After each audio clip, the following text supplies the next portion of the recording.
بالله من شرور أنفسنا ومن سيئات أعمالنا من يهده الله فلا مضل له ومن يضلل فلا هادي له ونشهد أن لا إله إلا الله وحده لا شريك له ونشهد أن سيدنا ونبينا وشفيعنا وحبيبنا ومولانا محمدا عبد الله ورسوله الذي أرسله بالحق بشيرا ونذيرا وداعيا إلى الله بإذنه وسراجا وقمرا منيرا أما بعد فقد قال الله تبارك وتعالى في كلامه المجيد وفي فرقانه الحميد أعوذ بالله من الشيطان الرجيم بسم الله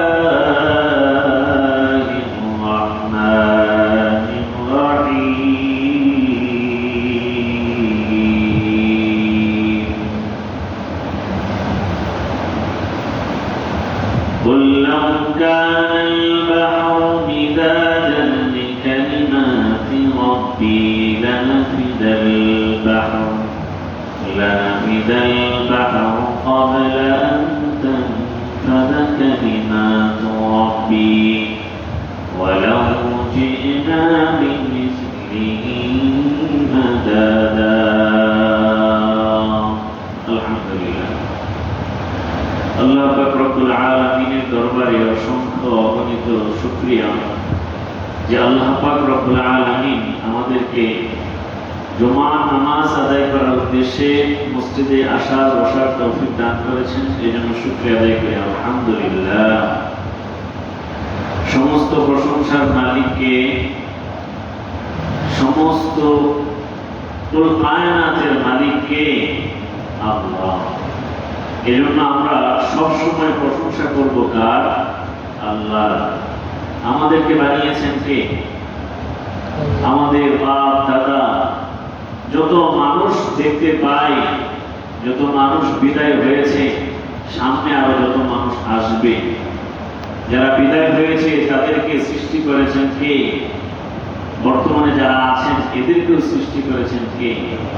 সামনে যারা আসবে তাদেরকেও সৃষ্টি করেছেন কে? আল্লাহ। এজন্য আমাদের প্রতিটা পদক্ষেপে আল্লাহ রব্বুল আলামিনের নিয়ামত জড়িত, আল্লাহ তাআলার অনুগ্রহ জড়িত সব সময়। এজন্য সব সময় আল্লাহ রব্বুল আলামিনের প্রশংসা করা যায়। আল্লাহ তাআলার নিয়ামত, কত নিয়ামত যে আল্লাহ তাআলা আমাদেরকে দান করেছেন তা অগণিত। আমরা সারা জীবন ভর যদি আল্লাহ তাআলার এই নিয়ামতের শুকরিয়া আদায় করি, তবুও এই নিয়ামতের শুকরিয়া আদায় করে শেষ করা সম্ভব নয়। যেমন আল্লাহ তাআলা বলেন, وَإِن تَعُدُّوا نِعْمَةَ اللَّهِ لَا تُحْصُوهَا। হে মানুষ সকল, তোমরা আমি আল্লাহর দেয়া নিয়ামত যদি গণনা করতে থাকো, লা তুহসুহা, তোমরা আমার নিয়ামত গণনা করে শেষ করতে পারবে না। এত নিয়ামত আল্লাহ তাআলা আমাদেরকে দান করেছেন। আমরা আল্লাহ তাআলার নিয়ামতের শুকরিয়া আদায় যতই করি, কিন্তু এই নিয়ামতের শুকরিয়া আদায় করে শেষ করতে পারবো না। আল্লাহ রাসূল সাল্লাল্লাহু আলাইহি ওয়াসাল্লাম বলেন, আল্লাহ পাক রব্বুল আলামিন সবচেয়ে বেশি ওই বান্দার প্রতি রাজি এবং খুশি হন যে বান্দা আল্লাহ তাআলা নিয়ামত থাকবে, নিয়ামতের শুকরিয়া আদায় করে। قال رسول الله صلى الله عليه وسلم إن الله لا يرضى عن العبد إذا أكل الأكلة فحمده عليه وإذا شرب شربة فحمده عليه আল্লাহ রাসূল সাল্লাল্লাহু আলাইহি ওয়াসাল্লাম বলেন, ইন্নাল্লাহা লা ইয়ারদা, নিঃসন্দেহে আল্লাহ পাক রব্বুল আলামিন ওই বান্দার প্রতি রাজি এবং খুশি থাকেন যে বান্দা আল্লাহ তাআলার নিয়ামতকে শুকরিয়া আদায় করে। এজন্য আমরা যদি আল্লাহ তাআলার প্রিয় বান্দা হতে চাই, রাসূল আমাদেরকে সাজেশন দিয়ে দিলেন, পদ্ধতি বলে দিলেন যে তোমরা আল্লাহ তাআলার বেশি বেশি শুকরিয়া আদায় করো। আমরা যদি আল্লাহ তাআলার বেশি বেশি শুকরিয়া আদায় করি তো আল্লাহ পাক রব্বুল আলামিনের প্রিয় বান্দা হয়ে যাব আমরা, আলহামদুলিল্লাহ। আমরা যদি আল্লাহ পাক রব্বুল আলামিনের শুকরিয়া আদায় না করি, এতে আল্লাহ পাক রব্বুল আলামিনের কোনো কিছু আশা না যায় না।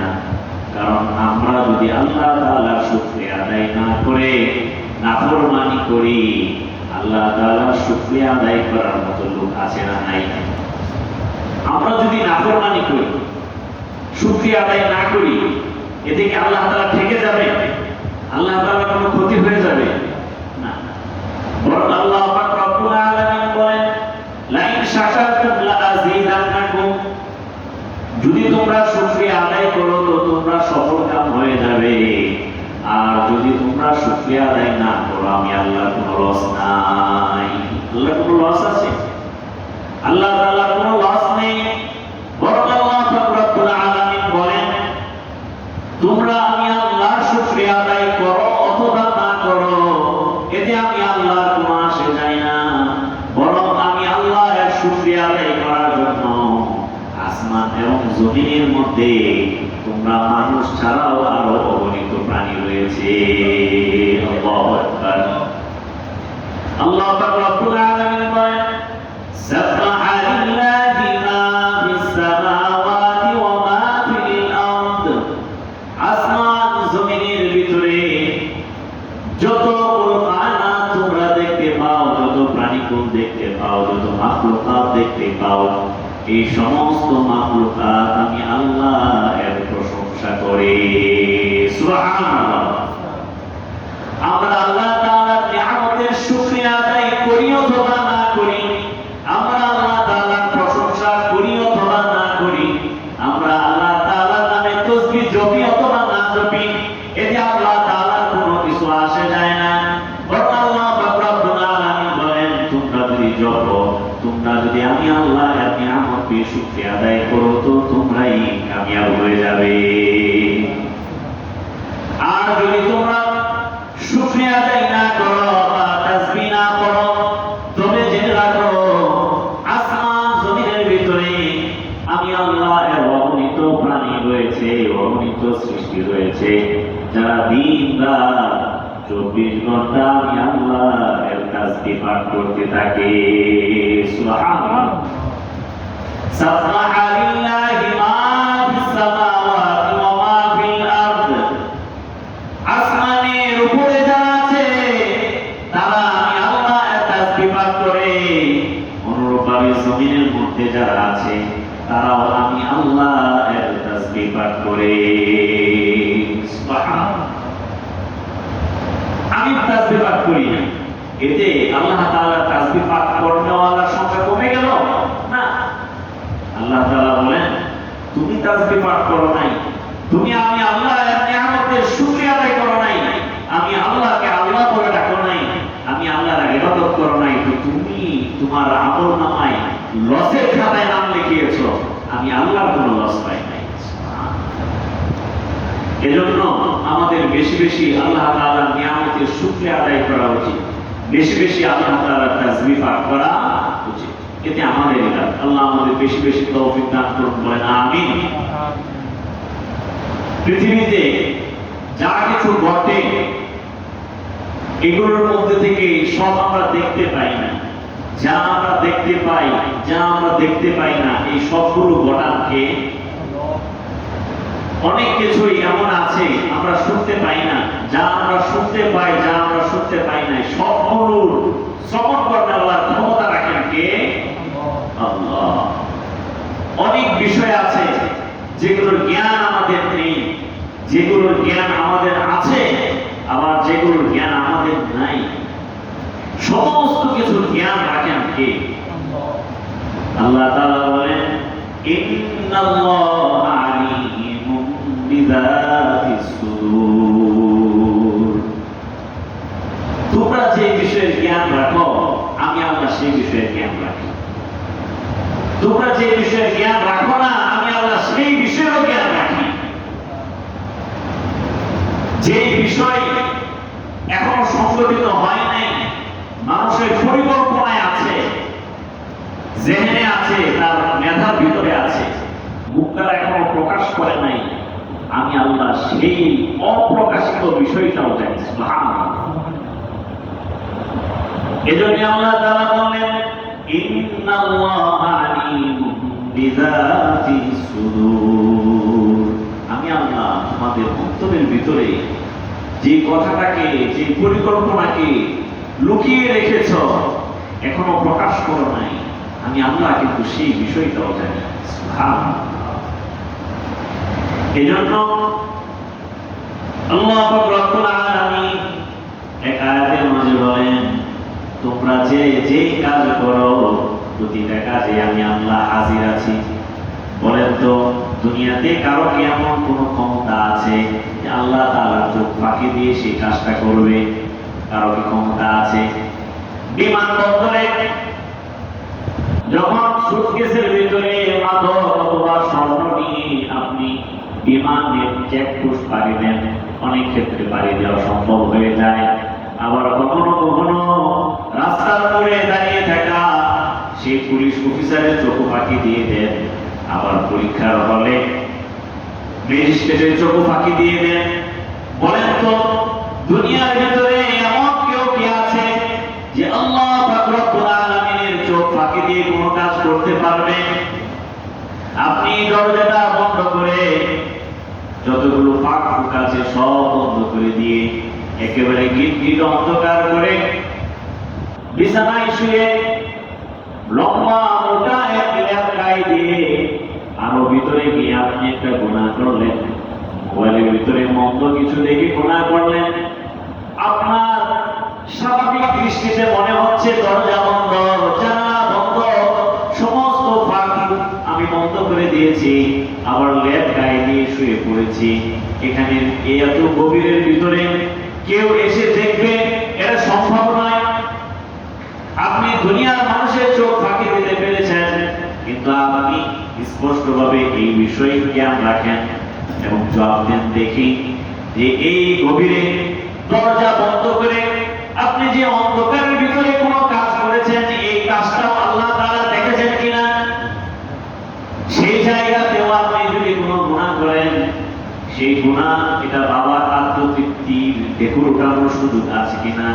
যে কেউ আমাকে দেখে নাই, সুযোগ আসেনি। আপনি যতই বলেন কেউ দেখে নাই, আসলে কি কেউ দেখে নাই না দেখেছেন একজন, তিনি কে?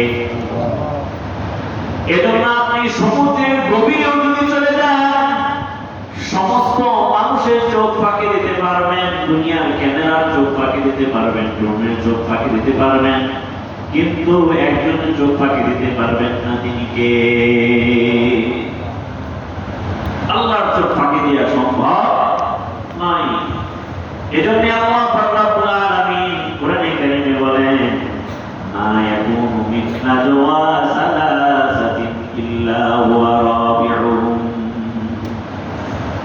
তোমরা তিনজনে মিলে যেই সলা পরামর্শ করো, তিনজনের বাইরে আর কেউ নাই, তবে তুমি জেনে রাখো সেই তিনজন ব্যক্তির মধ্যে চতুর্থ জন হলাম আমি আল্লাহ। সুবহানাল্লাহ।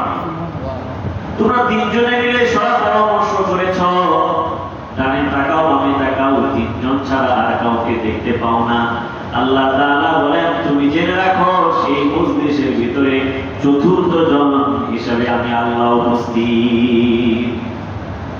মা ইয়াকুনু মিন নাজওয়া সালাসাতিন ইল্লা হুয়া রাবিউহুম, তোমরা তিনজনে মিলে যে সলা পরামর্শ করো সেই জায়গায় চতুর্থ জন হিসেবে আমি আল্লাহকে পাও। সুবহানাল্লাহ। তাহলে আল্লাহর চোখ কি ফাঁকি দেওয়া সম্ভব? কিভাবে সম্ভব হবে? আল্লাহ পাক রব্বুল আলামিন বলেন, ওয়া মা'হুম আইনামা কানু, তোমরা যেখানেই যাও না কেন আমি আল্লাহ পাক রব্বুল আলামিন তোমাদের সাথেই রয়েছি। সুবহানাল্লাহ। আমরা কোরআন বিশ্বাস করি কিনা বলেন? কোরআনের ভিতরে আল্লাহ তাআলা বলেন, ওয়া মা'হুম আইনামা কানু, তোমরা যেখানেই যাও না কেন আল্লাহ পাক রব্বুল আলামিন তোমাদের সাথেই রয়েছে। এটা কোরআন থেকে বলেছে। কোরআনে আল্লাহ তাআলা বলেন আল্লাহ তোমার সাথেই আছে, তুমি যেখানেই যাও সাথে কে আছে? আল্লাহ। এজন্য মুমিনের সবসময় এই বিষয়টা জেহেনে রাখা উচিত। আমি যে টেবিলের নিচ দিয়ে ঘুষ আদান প্রদান করলাম, দুনিয়ার মানুষ কেউ দেখলো না, সিসি ক্যামেরার চোখ ফাঁকি দিয়ে দিলাম, কিন্তু আসলে কি কেউ দেখে নাই? না, দেখেছে একজন। এই আয়াতটা আমাদের জেহেনে রাখা উচিত। আল্লাহ তাআলা বলে দিচ্ছেন, ওয়া মা'হুম আইনামা কানু, তুমি যেখানেই যাও যাহাই করো আল্লাহ তাআলা তোমার সাথেই আছেন। সুবহানাল্লাহ। আল্লাহ তাআলা আমাদের সাথে কিভাবে আছেন? এক হাদিসের মধ্যে পাওয়া যায়, রাসূলুল্লাহ সাল্লাল্লাহু আলাইহি ওয়াসাল্লাম বলেন, আল্লাহ তাআলা তোমাদের শাহ রগের চাইতেও নিকটে আছেন। সুবহানাল্লাহ। আল্লাহ কতটুকু নিকটে? আমাদের গায়ের ভিতরে যে রগ আছে এই রগের চাইতেও নিকটে। বলেন তো আমাদের শরীরের রগ উপশিরাগুলো আমাদের থেকে কি ভিন্ন না আলাদা না একসাথে? কতটা একসাথে? একেবারে আমাদের রক্ত মাংসের সাথে মিশে আছে। আল্লাহ তাআলা বলেন আমি আল্লাহ তোমাদের সাথে এভাবে মিশে আছি। সুবহানাল্লাহ। এজন্য মুমিন বান্দা যখন গুনাহ করবে, গুনাহ করার পূর্বে এটা তার ভাবা উচিত, আমি যে এই গুনাহ করলাম, মিথ্যা বললাম, জিনা করলাম, সুদ দিলাম, ঘুষ দিলাম ইত্যাদি গুনাহগুলো করলাম, আমাকে তো একজন দেখেছেন, তিনি কে? আল্লাহ তাআলা তো দেখে রেখেছেন। আল্লাহ বলেন না আইনামা তাকুনু, তুমি যেখানে হও না কেন আমি আল্লাহ কিন্তু তোমার সাথেই রয়েছি। এজন্য গুনাহ করার আগে অবশ্যই ভাবতে হবে, আমি যে গুনাহ করছি আমাকে তো আল্লাহ তাআলা দেখছেন। আমরা যদি এটা ভাবি যে আমি গুনাহ করছি আমাকে তো আমার বড় স্যার দেখতেছেন, তাহলে কি ওই অফিসের কোন কর্মচারীর পক্ষে কোনো অপরাধ করা সম্ভব? সে যদি জানে যে আমার স্যার এখানে সিসি ক্যামেরা ফিট করে রেখেছে, আমাকে দেখতেছে, প্রতিনিয়ত মনিটরিং করা হচ্ছে, সে গুনাহ করতে পারে না। কিন্তু আমাদের ঈমানের হালত কি? আমাদের ঈমানের কি পরিমাণ দুর্বলতা! আল্লাহ তাআলা জানিয়ে দিলেন আমি তোমাকে দেখছি, আমি তোমার এতটা নিকটে, তোমার রব রিসার্চের নিকটে, এরপরও আমরা গুনাহ করি। কেমন যেন আল্লাহকে আমরা সাথে নিয়েই গুনাহ করছি। আমরা কত বড় জালেম, কত বড় জালেম আমরা! আল্লাহ বলেন আমি তোমাকে দেখছি, আমি স্পষ্ট তোমাকে দেখতে পাচ্ছি, আমরা বিশ্বাস করলাম আল্লাহ আমাকে দেখছেন, এরপর আমরা গুনাহ করতেছি। আবার আল্লাহ তাআলা জানিয়ে দিলেন দুনিয়াতে তুমি যা কিছু করছো প্রত্যেকটা কিন্তু আমি আল্লাহ হিসাব রাখছি। কাল হাসরের ময়দানে আমি আল্লাহ এই আমলনামাকে তোমার হাতে পেশ করব। এই আমলনামা তোমার প্রতিটা দুনিয়া প্রতিটা পদক্ষেপকে আমি আল্লাহ তোমার সামনে পেশ করব। সেদিন তুমি এই আমলনামা হাতে নিয়ে উচ্চ কণ্ঠে বলতে থাকবে, মা লিহাযাল কিতাব লা ইউগাদিরু সগীরাতাও ওয়ালা কাবীরাতান ইল্লা আহসাহা। আমি আল্লাহ কিন্তু সবকিছু রেকর্ড করে রাখছি। ফেরেশতার মাধ্যমে ডান কাঁধে, ফেরেশতার মাধ্যমে তোমার প্রতিটা পদক্ষেপকে লিপিবদ্ধ আকারে এবং সিসি ক্যামেরার ফুটেজের মাধ্যমে সংরক্ষণ করে রেখে দিচ্ছি। কাল হাসরের ময়দানে ভিডিও আকারে তোমার সামনে পেশ করা হবে এবং আমলনামার রেজিস্ট্রি খাতা হিসেবে তোমার সামনে তোমার হাতে পেশ করা হবে। আর সেদিন তুমি তোমার আমলনামার প্রতিটা পদক্ষেপ প্রকাশ্য গোপন যেটা কেউ দেখে নাই, গোপনীয় ভাবে করেছো, সেই আমল নামাও কিন্তু তুমি দুই পদ্ধতিতে দেখতে পাবে। এক নাম্বার, তোমার হাতে দিয়ে দেওয়া হবে, আর হাতে যা আছে হুবহু তা ভিডিও কনফারেন্সের মাধ্যমে প্রকাশ করা হবে। হাতে যে আমল নামা আছে দেখবে হুবহু তা ভিডিও আকারে সামনে প্রকাশ পেয়েছে, স্পষ্টভাবে আল্লাহ তাআলা দেখিয়ে দিচ্ছেন। সুতরাং সেই দিন অস্বীকার করার কোনো সুযোগ থাকবে না। এই কথা আল্লাহ তাআলা জানিয়ে দিয়েছেন, وَيَوْمَ يُحْشَرُ أَعْدَاءُ اللَّهِ إِلَى النَّارِ فَهُمْ يُوزَعُونَ حَتَّى إِذَا جَاءُوهَا شَهِدَ عَلَيْهِمْ سَمْعُهُمْ وَأَبْصَارُهُمْ وَجُلُودُهُمْ بِمَا كَانُوا يَعْمَلُونَ। সেই দিন আমলনামা প্রদর্শিত হবে এবং হাতে দিয়ে দেওয়া হবে। আবার আল্লাহ তাআলা বলেন, ওই দিন তুমি যে আমলনামাকে অস্বীকার করবে এই সুযোগটা পর্যন্ত তোমার থাকবে না। কারণ সেই দিন তোমার এই আমলনামা তোমার থেকে স্বীকৃতি নেওয়া হবে না। তোমার যে হাত দ্বারা তুমি যে গুনাহগুলো করেছো ওই হাতের থেকে সেই গুনাহের স্বীকৃতি নেওয়া হবে। চোখ দ্বারা যে গুনাহ করেছো সেই চোখের থেকে চোখের গুনাহের স্বীকৃতি নেওয়া হবে। পা দ্বারা যে গুনাহ করেছো পা থেকে সেই পায়ের গুনাহের স্বীকৃতি নেওয়া হবে। তারপর কোনো সুযোগ থাকবে না, গুনাহ থেকে নাজাত পাওয়ার কোনো সুযোগ থাকবে না, পাকড়াও হতেই হবে। এজন্য মুমিন বান্দার উচিত সবসময় এটা হাজির নাজির জানা, আল্লাহর ভয় নিজের ভিতরে রাখা, যে আমাকে দেখতেছেন কে? আল্লাহ। আল্লাহর চোখ ফাঁকি দেওয়া কোনোদিন সম্ভব নয়। এর আগে এক জুমায় আমি আলোচনা করেছিলাম যে এই দুনিয়া এটা ক্ষণস্থায়ী দুনিয়া। আল্লাহ তাআলা সূরা আ'লাতে বলেন, বাল তুসিরুনাল হায়াতাদ দুনিয়া ওয়াল আখিরাতু খায়রুম ওয়া আবকা।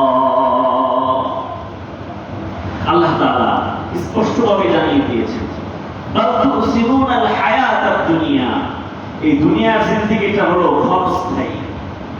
এই দুনিয়ার জিন্দেগি আসল জিন্দেগি নয়। এই দুনিয়ার জিন্দেগি হলো ক্ষণস্থায়ী, বরং আসল জিন্দেগি হলো আখিরাতের জিন্দেগি। বলেন ভাই, আসল জিন্দেগি কোন জিন্দেগি? আখিরাতের জিন্দেগি। সেই জিন্দেগির জন্য তুমি সামানা বানাও, দুনিয়ার জিন্দেগির জন্য মত্ত হয়েও না, পাগল করা হয়েও না।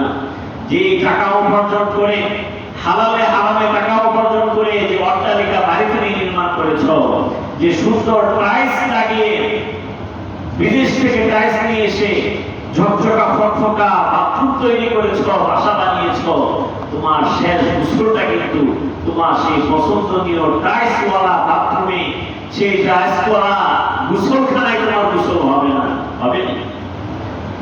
আজকে আপনি মারা গিয়ে দেখেন, মারা যাওয়ার কিছুক্ষণ পর পরে ফোন দিবে, ইমাম সাহেব এলাকার মুসল্লিদেরকে নিয়ে দ্রুত আমার বাসায় আসেন। কেন? কারণ অমুক মারা গিয়েছে, বাবা মারা গিয়েছে, অথবা ছেলে মারা গিয়েছে, স্বামী মারা গিয়েছে, স্ত্রী মারা গিয়েছে, দ্রুত তাকে গোসলের ব্যবস্থা করেন। এর মানে হলো এখান থেকে নিয়ে যান। কোথায় নিয়ে যান? রাতে মারা গিয়ে দেখেন রাত্র 10টায় আপনি মারা গিয়েছেন, রাত্র 3টা পর্যন্ত আপনাকে আপনার সেই পছন্দনীয় ফ্ল্যাটের ভিতরে রাখা হবে না। রাত্র শেষ হওয়ার আগে আপনাকে জমিনে নিস্তারায় নিয়ে আসবে, কি আসবে না? রাত্র শেষ হওয়ার পূর্বেই লোক ডাকাডাকি করে আপনার পছন্দনীয় সেই ফ্ল্যাটটাকে টেনে ছেঁচড়িয়ে ধরে আপনাকে সেই নিচে আন্ডারগ্রাউন্ডে নিয়ে রাখা হবে। গোসলটা আপনার পছন্দনীয় জায়গায় দেওয়া হবে না। যতই রিকোয়েস্ট করে যান, ও বিবি, ও আমার কলিজার টুকরা সন্তান স্ত্রী, আমার আপনার আমার শেষ গোসলটা আমার এই সুন্দর গোসলখানায় দিও, মানবেনি? বলবে বাবা, যত কথাই বলাই কথা মানা যাবে না, কারণ আমরা তো মানুষ। তোমাকে আজকে এখানে গোসল দেবো, কালকে এই গোসলখানায় আমরা যেতে পারবো না। ভয় লাগে। চিন্তা করছেন? যে বাবাকে ছাড়া বলে, বাবা চিল্লার সাথীরা তোমাকে জামাতে যাওয়ার জন্য ডেকেছে, বলে বাবা মা স্ত্রী সন্তানকে বলছে আমার চাকরিটা গোল করে দাও, আল্লাহর রাস্তায় বের হবো। বলে তুমি যদি আল্লাহর রাস্তায় চলে যাও, স্ত্রী বলে মহাব্বতের চালাই, তুমি যদি আল্লাহ রাস্তায় চলে যাও 40 দিনের জন্য, তা আমরা থাকবো কিভাবে? তোমাকে ছাড়া তো আমরা থাকতে পারি না। তুমি না থাকলে বাড়িটা কেমন ফাঁকা ফাঁকা লাগে। সন্তান বলে বাবা তুমি না থাকলে আমাদের বাসায় মন টিকে না। আর আজকে আপনি মৃত্যুবরণ করে দেখেন আর রিকোয়েস্ট করে দেখেন, আমার এই সুন্দর ঝকঝকে টাইস করা গোসলখানায় আমাকে গোসলটা দিও। তারা বলবে বাবা সেই জায়গায় তোমাকে গোসল দেবে, পরের দিন আমরা এই গোসলখানা ব্যবহার করতে পারবো না। কেন পারবো না? ভয়। কি ভয়? একে নিয়ে তো তোমরা একসাথে খানা খেতে, একসাথে ঘুমাতে, একসাথে কত হাসি তামাশা করেছো। আর এই লোকটাকে দমটা চলে যাওয়ার পর এই নিথর দেওয়া একটা গোসল যদি বাথরুমে দেওয়া হয়, তো এই গোসলখানা মানুষ পরবর্তীতে ব্যবহার করতে ভয় পায়। কি আজীব দুনিয়া, এর নামই হলো দুনিয়া। এটাই বাস্তবতা, এটাই বাস্তবতা। এজন্য দুনিয়া দুনিয়া করে লাভ নাই। দুনিয়া বড় ক্ষণস্থায়ী, দুনিয়া বড় নিষ্ঠুর। আল্লাহ পাক রব্বুল আলামিন বলেন বাল তুসিরুনাল হায়াতাদ দুনিয়া, এই দুনিয়া চিরস্থায়ী নয়, দুনিয়া বড় ক্ষণস্থায়ী। আসল ঠিকানা হলো আখিরাত। আসল ঠিকানা কি ভাই? আখিরাত। রাসূলুল্লাহ সাল্লাল্লাহু আলাইহি ওয়াসাল্লাম বলেন যতই তুমি দুনিয়া তামান্না করো, তোমার মনে হবে এই বাড়িটা কমপ্লিট করি, তিনতলা হয়েছে, ওগো আল্লাহ আপনি যদি আরেকটু সামর্থ্য দিতেন 4 তলা কমপ্লিট করতাম। আল্লাহ আপনি যদি আরেকটু সামর্থ্য দিতেন তো 5 তলা কমপ্লিট করতাম। এভাবে করতে করতে তোমার 4-5 তলা কমপ্লিট হয়ে গেলেও তোমার মনে তামান্না কোনোদিন শেষ হবে না, শেষ হবে না। দুনিয়ার মানুষের হালত দেখেন, একতলা করেছে তো ছাদে গিয়ে দেখেন কয়েকটা ডাব বের করে রেখেছে, আরো চাই আরো চাই, তার মানে আরো একতলা উঠাও। আরেকতলা উঠিয়েছে তো আরেকটা ডাব বের করে রেখেছে, আরো একতলা উঠাও।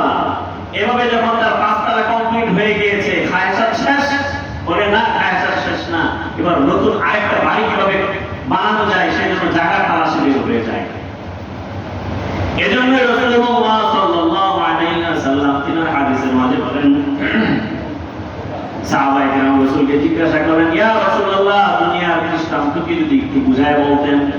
রাসূলুল্লাহ সাল্লাল্লাহু আলাইহি ওয়াসাল্লাম বলেন মাসালুদ দুনিয়া, দুনিয়ার হালত হলো এই, তোমরা যে ওই যে উহুদ পাহাড় দেখতে পাও, কোন মানুষের যদি তামান্না থাকে আল্লাহ তাআলা যদি ওই উহুদ পাহাড়টাকে স্বর্ণ বানিয়ে আমাকে দিত, এরপর আল্লাহ তাআলা যদি তাকে সেই উহুদ পাহাড়টাকে স্বর্ণ বানিয়ে দিয়ে দেয়, তো ওই ব্যক্তি আবার তামান্না করবে ওগো আল্লাহ এরকম আরেকটা পাহাড় যদি আপনি স্বর্ণ বানিয়ে আমাকে দিতেন। এই হাদিসের শেষ অংশে রাসূল বলেন ওয়ালাইয়ামলা আফাহু ইল্লা তুরাব। এভাবে মানুষ তামান্না করতেই থাকে যতক্ষণ পর্যন্ত কবরের মাটি তার বুকে না যায়। ইল্লা তুরাব।